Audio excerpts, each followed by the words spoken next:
Master Jet ask lang po kung cash po ba ang PBB or performance-based bonus.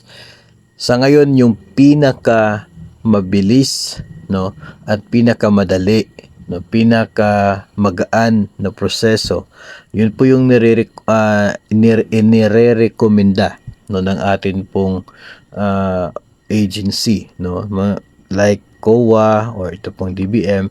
Pinakamabilis po talaga, pinakamagaan, wala pong problema talaga ay sa pamamagitan ng payroll account. At yun po yung ginagawa ng mga agencies. Pero may mga cases na kung saan pwedeng mag-release ng cash doon po sa isang benepisyo, tulad na lamang po ng SRI or Service Recognition Incentive, kung saan ang DepEd nagbibigay through cash. No? So, pwede na ganun po yung mangyayari sa PBB provided na magre-release ng isa pong memorandum ang atin pong DepEd Secretary.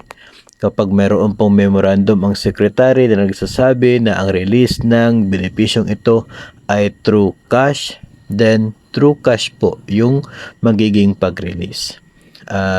Ang pagkakaiba din lang ng PBB doon sa SRI, because sa PBB magkakaiba yung halaga na ibibigay o matatanggap ng mga eligible personnel. Unlike po sa SRI na pwedeng ibigay mo lahat yung whole amount, pare-pareho lahat kasi ng mga empleyado ng amount na makukuha.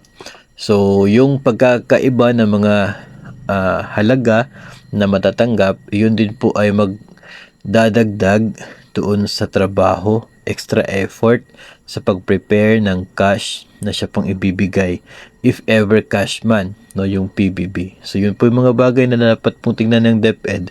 Ang sa atin lamang po sa ngayon ay hanggat wala pong memorandum ordering the different offices to release PBB through cash, then talaga pong direct sa payroll account yung makukuha na performance-based bonus.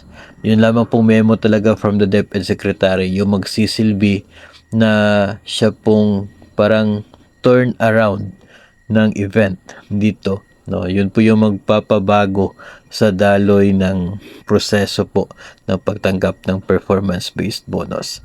So hanggat walang memo na cash ang ibigay, mananatili na nasa payroll account ang PBB.